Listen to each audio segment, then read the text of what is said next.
అందరికీ నమస్తే. నేను మీ శారదాని. Welcome to Sharada's channel. ఇవాల్టి స్పెషల్ రెసిపీ సండే కదండీ! కాస్త స్పెషల్‌గా ఉండాలని ఇలా ఎప్పట్లాగా కాకుండా ఒకసారి పచ్చి రొయ్యలతోటి పులావు, పచ్చి రొయ్యలతోటి కూర తయారు చేయండి. అందరూ ఎంతో ఇష్టంగా తింటారు. మరి ఆలస్యం చేయకుండా తయారీ విధానం చూద్దామండి. ముందుగా పలావ్ తయారు చేసుకునేదానికి ఒక గిన్నె తీసుకొని అందులో ఒక కప్పు బాస్మతి రైస్ వేసుకోవాలి. బాస్మతి రైస్‌తో చేస్తేనే రుచిగా వస్తుందండి. అందులో వాటర్ పోసి చక్కగా 2 సార్లు కడిగి ఏ కప్పుతో అయితే మనం బియ్యం తీసుకున్నామో అదే కప్పుతో 1.5 కప్పు వాటర్ పోసుకుంటే సరిపోతుందండి. వాటర్ పోసిన తరువాత అరగంట నాననివ్వాలండి. అరగంట నానితేనే మనకి పలావ్ అనేది మెత్తగా పొడి పొడిలాడుతూ వస్తుంది. దీనికి మూత పెట్టి పక్కన పెట్టేద్దాం. ఇప్పుడు మార్కెట్ నుంచి తీసుకువచ్చినటువంటి రొయ్యలు ముందు వెనక ఉండే నల్లగా ఉండే నరాలు తీసేసి, ఉప్పు వేసి శుభ్రం చేసి, తరువాత నేనైతే ఈ రొయ్యలను 2 విధాలుగా చేస్తున్నానండి. ఒకటి పలావ్ తయారు చేసుకునేదానికి, ఒకటి కూరకి. పలావ్‌కి కొన్నే వాడుతున్నాను. కూరకి కాస్త ఎక్కువగా వాడుతున్నాను. పసుపు, ఉప్పు రెండిట్లలో వేసి చక్కగా కలుపుకోవాలి. కలిపి మూత పెట్టి పక్కన పెట్టేయాలండి. ఇలా ముందుగా ఉప్పు వేసి కలుపుకోవడం వలన రొయ్య అనేది రుచిగా ఉంటుందండి. ఇవి రెండిటిని పక్కన పెట్టేద్దాం. దీనికి ఒక మసాలా తయారు చేసుకుందామండి.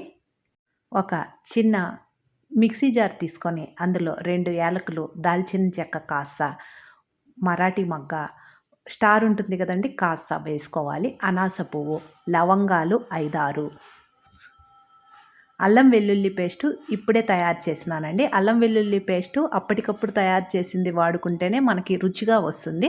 1 స్పూన్ దాకా అల్లం వెల్లుల్లి పేస్టు. తరువాత ఇందులోనే కొన్ని ఉల్లిపాయ ముక్కలు, కొన్ని పచ్చిమిర్చి ముక్కలు, కాస్త పుదీనా వేసుకొని మిక్సీకి వేసుకోవాలి. ఇవన్నీ మామూలుగా పోపులో కూడా వేయించుకోవచ్చండి. ఇలా వేయడం వలన పలావ్ అనేది చాలా రుచిగా వస్తుంది. అందులో పిల్లలు పక్కకు తీసి కూడా పెట్టరండి. పలావ్ తయారీ విధానం చూద్దామండి. ఒక కుక్కర్ గిన్నెలో 1 టేబుల్ స్పూను నెయ్యి, 1 టేబుల్ స్పూను నూనె 2 వేసుకోవాలండి. పలావ్ అంటే 2 వేసుకుంటేనే రుచిగా వస్తుందండి. నెయ్యి ఇష్టం లేని వాళ్ళు 2 టేబుల్ స్పూన్స్ ఆయిలే వేసుకోవచ్చు. ఆయిల్ బాగా హీట్ అయిన తర్వాత 1/2 స్పూను షాజీరా వేసుకోవాలి. అది లేకపోతే జీలకర్ర వేసుకున్నా సరిపోతుంది. ఒక బిర్యానీ ఆకు తుంచి వేసుకోవాలి. మనం ముందు మిక్సీకి వేసి పెట్టుకున్నటువంటి వెల్లుల్లి పేస్ట్ ఉంది కదండి, అదంతా వేసుకొని మీడియం ఫ్లేమ్లోనే ఇలా పచ్చి వాసన పోయేంత వరకు వేయించుకోవాలి. ఇలా వేగినటువంటి మసాలాలో మనం ముందు కలిపి పెట్టుకున్నాం కదండి పసుపు, ఉప్పు, ఆ రొయ్యలు వేసుకోవాలి. రొయ్యలు వేసుకున్న తర్వాత ఆ మసాలాలోనే మీడియం ఫ్లేమ్లో చక్కగా మూత పెట్టి మగ్గించుకోవాలి. 2, 3 నిమిషాలకి చూడండి రొయ్య అనేది చక్కగా ఫ్రై అయ్యి ఇలా ఆయిల్ పైకొస్తుందో అప్పుడు ఒక్కసారి కలిపి ఒక టమోటాను మిక్సీకి వేసి టమాటో పేస్ట్ వేసుకోవాలి.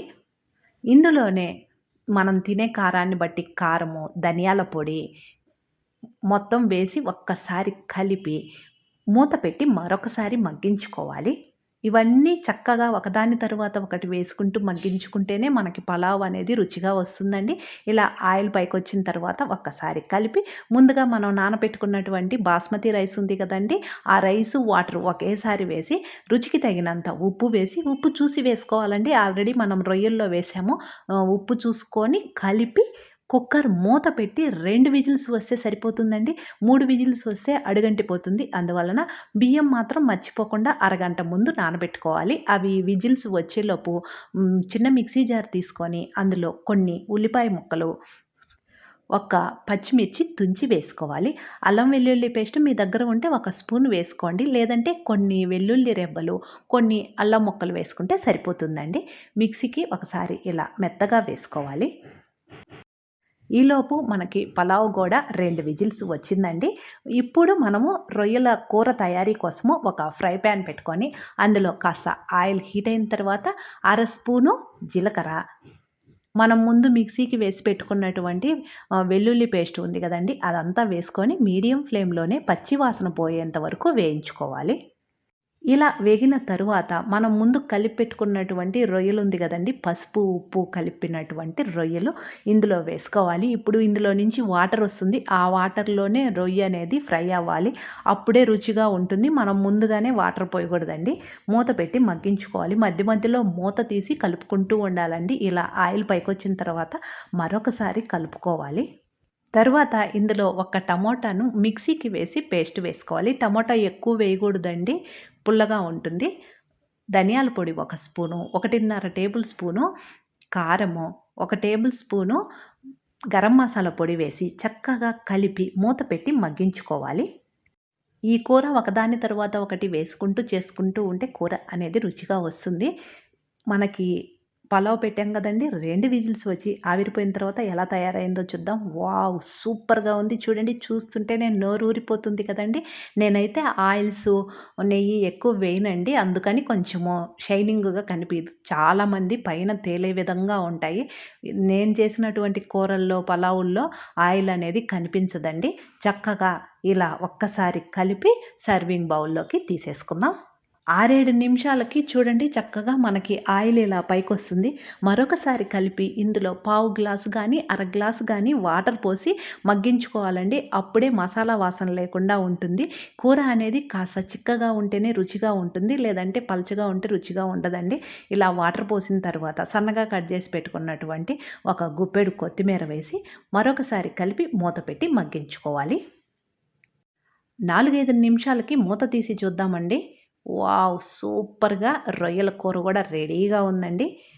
అంతేనండి. ఎంత సింపుల్‌గా రొయ్యలు తెచ్చుకుంటే పలావ్ తయారు చేసుకోవచ్చు, కర్రీ తయారు చేసుకోవచ్చు. ఇలా తయారు చేసుకున్నటువంటి కూర అనేది పలావ్‌లోకి బావుంటుంది, వైట్ రైస్‌లోకి బావుంటుంది, చపాతీ, పుల్కాలోకి అన్నిట్లోకి సూపర్‌గా ఉంటుంది. ఒక్కసారి ట్రై చేయండి. ఎలా వచ్చిందో కామెంట్ సెక్షన్‌లో తెలియచేయండి. మన శారదాస్ ఛానల్ ఫస్ట్ టైం చూస్తే మర్చిపోకుండా సబ్స్క్రైబ్ చేసుకోండి. శారదాస్ ఛానల్‌లో ఇలాంటి ఆహ్, వంటల రెసిపీసే కాదండి, health tips, beauty tips, kitchen tips, unboxing videos, shorts అన్నీ మీరు ప్లే లిస్ట్‌లో చూస్తూ ఉండండి. నేను వేరొక వీడియోతో మీ ముందుంటాను. అన్నట్టు మర్చిపోయినానండి, అమదీవెన ఛానల్‌లో శివరాత్రి గురించి వీడియోస్ వస్తూ ఉన్నాయి. తప్పకుండా చూడండి. ఎలా ఉన్నాయో గూడా కామెంట్ చేయండి. Thank you.